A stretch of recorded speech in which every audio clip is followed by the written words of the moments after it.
Hallo, ich bin der Christian, Werkstattleiter von IPC Computer und zeige euch heute mal die Unterschiede der Touchpads und exemplarisch einfach mal der Austausch von einem Touchpad.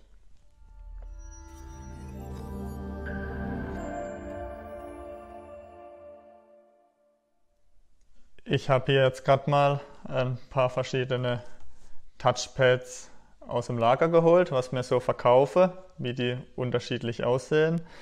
Hier zum Beispiel von Asus. Einmal ist hier die Abdeckfolie aufgeklebt, einmal verkaufen sie das Touchpad ohne. Da muss man sie dann separat dazu kaufen, je nach Gehäusefarbe, auch in unterschiedliche Farbe. Hier ist zum Beispiel eins von Acer, da sieht der Rahmen dann wieder ganz anders aus. Ich zeige euch mal das da, das Plastik, einmal das Metall. Ja, also die Touchpad unterscheidet sich eigentlich in jedem Gerät. Hier noch zwei ganz andere Varianten, und zwar sind die reingeklebt ins Topcase. Einmal MSI, einmal HP jetzt hier als Beispiel. Die Topcase kann man nur ohne Touchpad kaufen, das heißt, man muss es entweder aus dem alten dann rauslösen, wenn man das Topcase tauscht, oder halt man kauft am besten, das ist meine Empfehlung, gleich ein neues Touchpad mit, weil das Rauslösen funktioniert meistens nicht so, dass man es hinterher nochmal verwenden kann oder das Touchpad noch funktioniert. Ich habe jetzt hier gerade mal so ein neues Topcase von HP, inklusive Tastatur, und hier ist Touchpad, ne? Würde man meinen. Allerdings fehlt hier die Platine drunter, das heißt, man muss die vollflächig dann hier reinkleben. Wie schon gesagt, also am besten beim Tastaturkauf immer auch gleich das passende Touchpad mit dazu kaufen, weil alles andere funktioniert nicht wirklich. Dann habe ich hier mal noch die Variante von Acer. Da ist auch das Touchpad jetzt integriert. Das ist im Prinzip dann mit den 3 Schrauben einfach hier reingeschraubt und kann ganz einfach getauscht werden.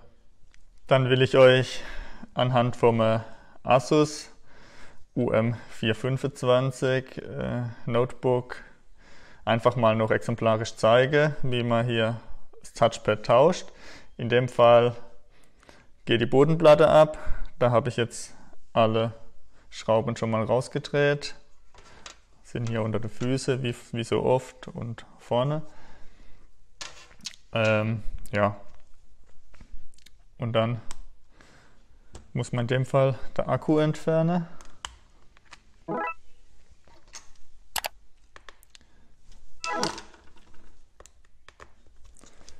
Und dann sollte man vermutlich auch schon ans Touchpad drankommen. Je nach Gerät muss man halt ein bisschen mehr oder ein bisschen weniger zerlegen. Manchmal geht auch das Topcase ab, sodass man nur das Topcase abnehmen muss zum Touchpad tauschen. Aber in den meisten Fällen geht eben die Bodenplatte ab, so wie hier.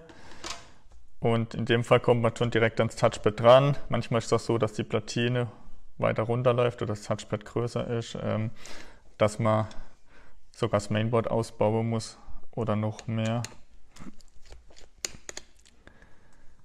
Hier ist das Touchpad auch mit 5 Schrauben verschraubt.